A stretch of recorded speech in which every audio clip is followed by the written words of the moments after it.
Hello everyone, क्या हाल चाल बेटा आप सभी लोगों का। आई होप आप सभी लोग बहुत अच्छे होंगे। बच्चे आज हम लोग करने वाले हैं वेक्टर अलजेब्रा का क्विक रिवीजन, बहुत ही कंसाइज क्रिस्प तरीके से, मैक्सिमम 9 से 10 मिनट के अंदर। जितने भी मेरे बच्चों ने अगर डिफरेंशियल इक्वेशन तक का क्विक रिवीजन नहीं देखा है, चैनल पर ऑलरेडी अपलोडेड है, जाके उसका देख लो।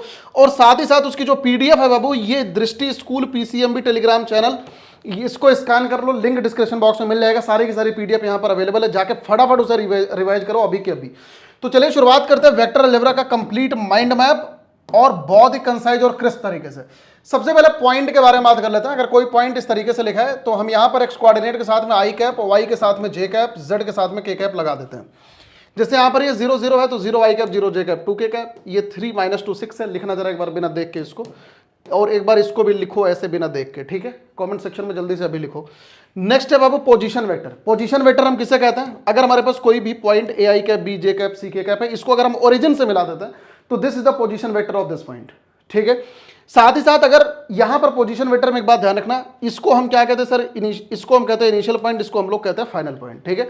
Position vector of A vector with respect to B vector, ये क्या होगा? B minus A. B A vector क्या हो जाएगा? A minus B. तो यहां पर ए बी वेक्टर जो है minus times of B A vector हो जाएगा, ठीक है। मैग्नीट्यूड ऑफ अ वेक्टर क्या होता है? अगर हमारे पास ए वेक्टर जो है ए i cap, b j cap, c k cap लिखा है तो मॉड ए कितना हो जाएगा बाबू? Root a square plus b square plus c square हो जाएगा। यानी कि कोफिशिएंट ऑफ आई का square plus coefficient of j का स्क्वायर प्लस कोफिशिएंट ऑफ के का स्क्वायर बन जाएगा। नेक्स्ट आते हैं टाइप ऑफ वेक्टर। सबसे पहला जीरो या नल वेक्टर। जीरो या नल वेक्टर हम किसे बोलेंगे? जिसका मैग्नीट्यूड ही जीरो के बराबर हो, यानी कि सर इसका इनिशियल पॉइंट और फाइनल पॉइंट सेम है, मैग्नीट्यूड जीरो के बराबर, यानी मॉड ए बराबर जीरो हो जाए। जैसे मान लो ए इज इक्वल टू हमारे पास a i cap plus b j cap c cap k cap लिखा है। अगर ये नल वेक्टर है तो ऑब्वियस सी बात है, मॉड ए हम जीरो करेंगे तो यहां से a square plus b square plus c one square बराबर जीरो हो जाएगा।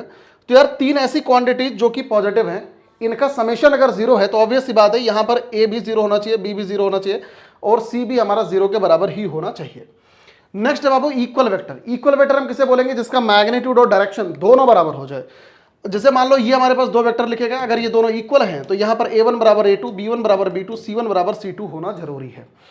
Next sir unit vector. Unit vector हम किसे बोलेंगे? किसी भी वेक्टर को अगर उसी के मैग्नीट्यूड से अगर हम डिवाइड कर देते हो तो this is the unit vector, ठीक है। किसी भी वेक्टर को उसी के मैग्नीट्यूड से अगर हम डिवाइड कर दें, ये बहुत इंपॉर्टेंट नोट है कि एक वेक्टर लैम्डा मैग्नीट्यूड का in the direction of A vector क्या हो जाएगा बेटा? लैम्डा ए वेक्टर हो जाएगा, यानी lambda a vector divided by mod a हो जाएगा। नेक्स्ट है बाबू कोलिनियर या पैरेलल वेक्टर। दो वेक्टर को हम कोलिनियर या पैरेलल तब बोलते हैं जब एक vector lambda times of the दूसरा वेक्टर हो जाए, यानी कि जैसे B vector is equal to lambda times of the A vector हो जाए। अगर ये दो वेक्टर कंपोनेंट फॉर्म में लिखें, a1 आई कैप, b1 जे कैप, c1 के कैप, इस तरीके से, अगर ये दोनों पैरेलल या कोलिनियर होंगे तो ऑब्वियस सी बात है एक vector lambda times of the दूसरा वेक्टर हो जाएगा।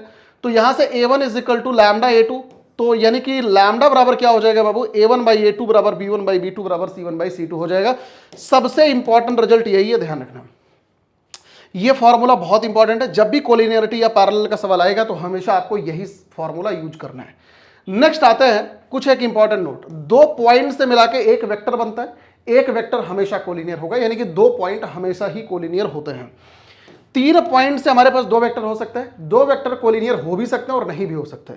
अगर तीन पॉइंट ए बी सी को हम कोलिनियर बोलेंगे तो ऐसे केसेस में हम दो वेक्टर बना लेंगे, यानी ए बी वेक्टर और A C vector are collinear.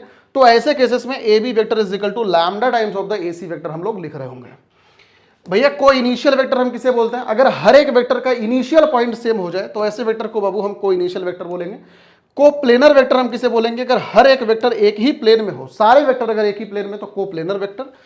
Negative of a vector किसे बोलेंगे सर? सेम मैग्नीट्यूड लेकिन डायरेक्शन अगर रिवर्स है तो negative of a vector. Free vector हम किसे बोलते हैं बाबू? फ्री वेक्टर अगर हम किसी भी वेक्टर को यूनिवर्स में कहीं भी डिस्प्लेस कर सके without changing its magnitude and direction, तो ऐसे वेक्टर को हम फ्री वेक्टर बोलेंगे। वेक्टर अलजेब्रा में जितने भी हम वेक्टर की बात करते हैं सारे के सारे हम फ्री वेक्टर की ही बात कर रहे होते हैं, ये बात विशेष ध्यान रखना। नेक्स्ट स्टार्ट करते हैं sir algebra of the vector. Algebra क्या होता है बाबू? अलजेब्रा में सबसे पहले addition of the two vector क्या होता है सर? इसका दो तरीका है, triangular rule, parallelogram rule. Triangular rule क्या होता है? दो वेक्टर को यहां पर ऐसे केसेस में एक वेक्टर के हेड से दूसरे का टेल मिलाते हैं तो रिजल्टेंट यहां से a प्लस बी हो जाता है। और दूसरा पैरेललोग्राम रूल क्या होता है? पैरेललोग्राम रूल में दो वेक्टर का टेल से टेल हम लोग मिला रहे होते हैं, तो यहां पर ऐसे केसेस में ये हमारा पैरेललोग्राम रूल हो जाता है। ये पीडीएफ में मिसिंग है, मैं इसको डाल दूंगा, ठीक है। नेक्स्ट आते हैं बाबू पैरेललोग्राम रूल। पैरेललोग्राम में जैसे अगर ये ए वेक्टर है, ये बी वेक्टर है, तो ऐसे केसेस में ये जो बड़ी वाली डायगोनल है ये प्लस बी वेक्टर हो जाती है, और छोटी वाली डायगोनल की डायरेक्शन ये होती है और ये होता है बाबू a माइनस का b। ठीक है, कुछ एक इंपॉर्टेंट नोट, अगर हमारे पास ये ट्रायंगल है, ट्रायंगल में इस तरीके से अगर एरो लगा है यानी a B vector plus b c plus c a का समेशन कितना होगा 0। दूसरी बात, अगर पैरेललोग्राम ये है तो a प्लस बी बड़ी वाली डायगोनल, छोटी वाली डायगोनल अगर a माइनस बी हमारी हो जाएगी, अगर दोनों को टर्मिनस एजेस हमारे a और b वेक्टर है तो। ठीक है, तीसरी बात, अगर डायगोनल हमारे को a और b वेक्टर दिया गया है, बड़ी वाली डायगोनल a छोटी वाली डायगोनल b, तो यहां से ये बड़ा वाला साइड जो होगा a प्लस बी बाई 2 होगा और ये छोटा वाला जो साइड होगा a माइनस बी बाई 2 हो जाएगा। कैसे आता है आप लोगों को मालूम है। नेक्स्ट आते हैं बाबू component form of a vector. भैया आई कैप क्या होता है, unit vector along the x axis. J vector क्या होता है sir, unit vector along the y axis. K cap क्या होता है sir, unit vector along the z axis. अब क्योंकि ये सारे के सारे यूनिट वेक्टर हैं तो इनका मैग्नीट्यूड कितना हो जाएगा बाबू, 1 के बराबर हो जाएगा। ठीक है, सारे का सारा मैग्नीट्यूड कितना हो जाएगा सर, 1 के बराबर।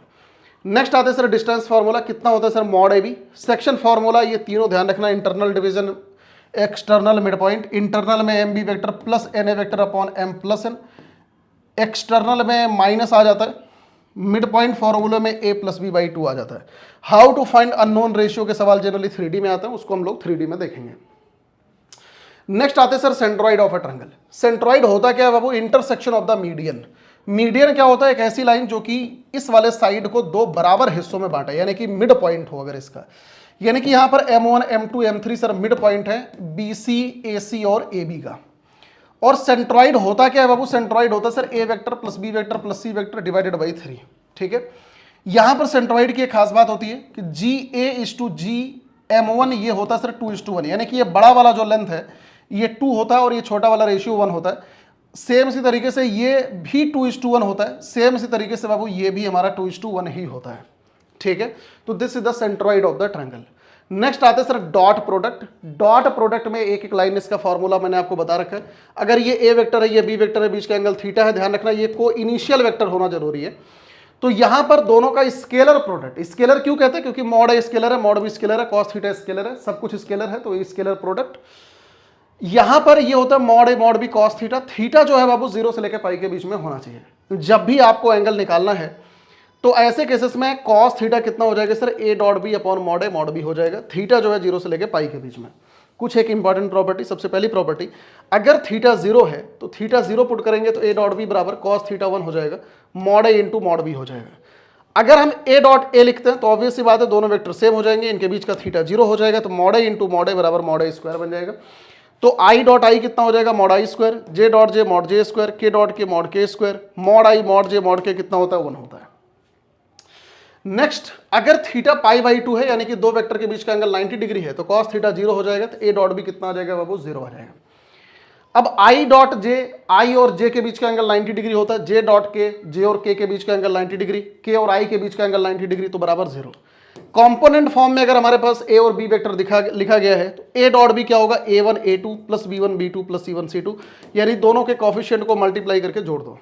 कुछ एक important property, mod a plus b का होल स्क्वायर कितना होगा बाबू, mod A square plus mod B square plus 2 times a plus b, a dot b होगा। अगर ए डॉट बी को हम ऐसे लिख दे तो हो जाएगा मॉड ए मॉड बी कॉस थीटा। ठीक है, a plus b into a minus b क्या हो जाएगा, मॉड ए square minus mod B square बन जाएगा। Mod a plus b plus c का होल स्क्वायर कितना हो जाएगा, mod A square plus b square plus c square 2 times a b plus b c plus c a बन जाएगा। ठीक है, कुछ एक इंपॉर्टेंट प्रॉपर्टीज और, ए डॉट बी क्या होता है बाबू, बी डॉट ए के बराबर होता है यानी commutative. A dot B dot C क्या होगा, A dot B dot C associative. A dot B बराबर ए डॉट सी अगर लिखा गया है तो ध्यान रखना एक कैंसिलेशन प्रॉपर्टी होल्ड नहीं करती, तो बी बराबर सी ऐसे काट मत देना इसको गलती से भी। तो हम करते क्या है, ए डॉट बी इसको इधर लेके आएंगे तो माइनस ए डॉट सी बराबर 0, यहां दोनों में से ए कॉमन आ जाएगा तो बचेगा बी माइनस सी बराबर 0। तो यानी कि दो वेक्टर एक दूसरे के परपेंडिकुलर हो गए, यानी कि a vector perpendicular to b minus c हो गया। बात समझ आ गई सभी बच्चों को, हाँ यार। फिफ्थ नंबर बहुत इंपॉर्टेंट, अगर थीटा अक्यूट है तो कॉस थीटा पॉजिटिव तो ए डॉट बी पॉजिटिव, अगर थीटा ऑब्ट्यूस है तो कॉस थीटा नेगेटिव तो ए डॉट बी नेगेटिव आ जाएगा। नेक्स्ट है बाबू cos theta a dot B upon mod A mod b, ये हमेशा ऑब्वियस सी बात है लेस और इक्वल टू 1 होगा, तो ए डॉट बी हमारा क्या हो जाएगा सर, मॉड ए इंटू मॉड बी से छोटा रहेगा हमेशा। Geometrical representation of the dot product, सबसे पहला है कि अगर ए डॉट बी बराबर 0 है तो ऐसे केसेस में ए और बी हमारे परपेंडिकुलर हो जाएंगे। दूसरा, projection of A vector on the B vector, जिसका प्रोजेक्शन निकालना है उसे पहले लिखेंगे, जिस पर निकालना है इसका यूनिट वेक्टर लिखेंगे। Projection of B vector on the A vector, तो जिसका प्रोजेक्शन निकालना है उसको हम पहले लिखेंगे, जिस पर निकालना है उसका हम यूनिट वेक्टर लिखेंगे। नेक्स्ट आते हैं बाबू क्रॉस प्रोडक्ट पे। सेम इसी तरीके से क्रॉस प्रोडक्ट को भी हमें देखना है। यहां पर अगर ये वेक्टर ए वेक्टर है, this one is the B vector, इसके बीच का कोइनिशियल एंगल थीटा है, तो यहां पर ए क्रॉस बी क्या होगा, this one is the A cross B, इसके ऑपोजिट डायरेक्शन में minus A cross B. N vector क्या है sir, unit vector perpendicular to both A and B, minus N cap क्या हो जाएगा, unit vector perpendicular to both A and B in the negative direction, मतलब कि उल्टे direction में। तो ए क्रॉस बी होता क्या है बाबू, मॉड ए mod b sine theta n cap, यहां पर थीटा जो है 0 से लेकर पाई, एन कैप क्या है sir, unit vector perpendicular to both A and B, A cross B क्या है, vector perpendicular to A and B. ठीक है, तो अगर ये वेक्टर है, ये यूनिट वेक्टर है, तो यहां से हम एन कैप को क्या लिख सकते हैं, a cross B divided by mod A cross b लिख सकते हैं। ठीक है, यहां से बाबू साइन थीटा क्या हो जाएगा, mod A cross B divided by mod A mod B, theta क्या होता है सर, 0 से लेकर पाई के बीच में होता है। कुछ एक इंपॉर्टेंट प्रॉपर्टी देखते हैं, अगर थीटा 0 है, साइन थीटा 0, तो वेक्टर हमारे क्या हो जाएंगे सर, पैरेलल हो जाएंगे। तो A cross A 0, I cross I 0, J cross J 0, K cross के हमारा 0 हो जाएगा। सर्कुलर रूल देखो, ये आई कैप जे कैप के कैप, तो आई क्रॉस जे कितना हो जाएगा बाबू के, जे क्रॉस के कितना हो जाएगा आई, और के क्रॉस आई कितना हो जाएगा जे। ठीक है, इसी का अगर हम जस्ट उल्टा लिखते हैं, जैसे आई क्रॉस जे, तो आई क्रॉस के हो जाएगा माइनस जे। ठीक है, एंटी क्लॉकवाइज में नेगेटिव, क्लॉकवाइज में पॉजिटिव, आई क्रॉस के माइनस जे, के क्रॉस जे माइनस आई, जे क्रॉस आई माइनस का के हो जाएगा। ठीक है, डन है। तो ए क्रॉस बी क्या होगा बाबू, माइनस का बी क्रॉस ए बन जाएगा, क्योंकि दोनों की डायरेक्शन हमारी अलग अलग है। एक बात ध्यान रखना, ए क्रॉस बी और बी क्रॉस ए की जो डायरेक्शन है बाबू, राइट हैंड थंब रूल से हम डिसाइड करते हैं। जैसे ए क्रॉस बी करना है तो ए की साइड में रखेंगे, बी की डायरेक्शन में घुमाएंगे, तो जो थंब की डायरेक्शन है this is the A cross B. ठीक है, नेक्स्ट आ जाते हैं कंपोनेंट फॉर्म में। कंपोनेंट फॉर्म में इस तरीके से अगर हमारे पास वेक्टर लिखा है तो ए क्रॉस बी क्या होगा, आई जे के, यहां पर a1 b1 c1, a2 b2 c2, ये डिटर्मिनेंट हम निकाल लेंगे। सम अदर प्रॉपर्टी, सबसे पहली प्रॉपर्टी, वेक्टर का क्रॉस प्रोडक्ट कम्यूटेटिव नहीं होता, यानी A cross B cross A के बराबर नहीं होता। तो होता क्या है, ये minus times B cross A के बराबर होता है। वेक्टर का क्रॉस प्रोडक्ट एसोसिएटिव होता है, बस इसमें ये जो ऑर्डर है ये चेंज नहीं होना चाहिए, जैसे ये ABC है तो यहां भी ABC ही होना चाहिए। तीसरा, कैंसिलेशन लॉ होल्ड नहीं करता, क्यों, क्योंकि ए क्रॉस बी बराबर ए क्रॉस सी है, तो गलती से भी बराबर सी मत कर देना। तो हम करते क्या है, इसको इधर लेके आएंगे, तो हो जाएगा ए क्रॉस बी माइनस सी बराबर 0। तो ऐसे केसेस में दो वेक्टर का क्रॉस प्रोडक्ट अगर 0 है, तो यानी दोनों वेक्टर एक दूसरे के पैरेलल हो जाएंगे, तो ऐसे केसेस में A vector is equal to lambda times of the B minus C vector हम लिख सकते हैं। Geometrical representation of the cross product, सबसे पहला, अगर ए क्रॉस बी 0 है तो ए और बी दोनों पैरेलल हो जाएंगे बाबू, दोनों एक दूसरे के parallel. Area of the triangle क्या होता है, दो formula area of the triangle का ध्यान रखना। सबसे पहला फॉर्मूला, अगर दोनों को टर्मिनस एजेस हमें ए और बी वेक्टर दिया गया है तो एरिया हो जाएगा मॉड ए क्रॉस बी। ठीक है, और अगर हमारे पास ये तीनों वर्टिसिस अगर हमें मालूम है तो एरिया हो जाएगा half A cross B plus B cross C plus C cross A. ध्यान रखना, इस फॉर्मूले को हम यूज नहीं करते। ठीक है, कई बार को ऑब्जेक्टिव सवालों में ऐसा दे देता है कि अगर A B C are collinear, तो ऐसे केसेस में A cross B plus B cross C plus C cross A बराबर 0 हो जाएगा, क्योंकि sir area of the triangle हमारा क्या हो जाएगा सर, 0 हो जाएगा। बात समझ आ गई। नेक्स्ट आते sir area of the parallelogram, इसका भी बेटा दो फॉर्मूला है। अगर ए और बी दोनों को टर्मिनस एजेस दी गई हैं, दोनों एडजेसेंट साइड अगर दिया गया है, तो एरिया हो जाएगा मॉड ए क्रॉस बी। और अगर दोनों डायगोनल हमारे पास d1 d2 दिया गया है, तो एरिया हो जाएगा half d1 cross d2, half से मल्टीप्लाई कर देंगे। नेक्स्ट है relationship between dot and cross product, ये फॉर्मूला बहुत इंपॉर्टेंट है। सबसे पहला, tan थीटा बराबर mod A cross B upon A dot B. जब भी आपको ए क्रॉस बी और ए डॉट बी दिया जाए तो ऑलवेज यूज tan का फॉर्मूला। एंगल निकालने के तीन फॉर्मूले हमारे पास होते हैं, साइन थीटा बराबर mod A cross B divided by mod A mod B, cos theta बराबर A dot B upon mod A mod B, tan theta बराबर A cross B divided by A dot B. बात समझ आ गई। और दूसरा, ये सबसे इंपॉर्टेंट फॉर्मूला है, अगर आप साइन थीटा वाले फॉर्मूले और कॉस थीटा वाले फॉर्मूले को स्क्वायर करके जोड़ देते हो तो ये फॉर्मूला निकल के आ जाता है, यानी मॉड ए क्रॉस बी का whole square plus A dot B का होल स्क्वायर बराबर मॉड ए square into mod B square. भाई ये बहुत इंपॉर्टेंट है, very to the power infinite important. ठीक है, डन है। तो होपफुली सभी मेरे बच्चों को पूरा का पूरा वेक्टर अलजेब्रा एकदम अच्छी तरीके से रिकॉल हो गया होगा, सब कुछ याद आ गया होगा। अब जाके जल्दी से अपना पहला रिवीजन टेलीग्राम से ये नोट्स डाउनलोड करके जल्दी से फटाफट अभी के अभी कर लो, दृष्टि स्कूल PCMB, और कमेंट सेक्शन में आके जल्दी से मुझे लिख के बता दो कि sir I have revised it. ठीक है, नीचे कमेंट सेक्शन में आके लिख देना सर मैंने रिवाइज कर लिया है।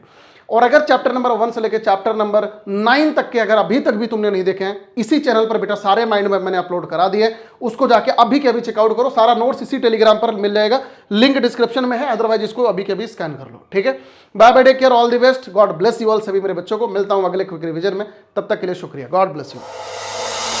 अब एग्जाम की तैयारी को और बेहतर करने के लिए हमारे चैनल को लाइक, शेयर और सब्सक्राइब करना ना भूलें।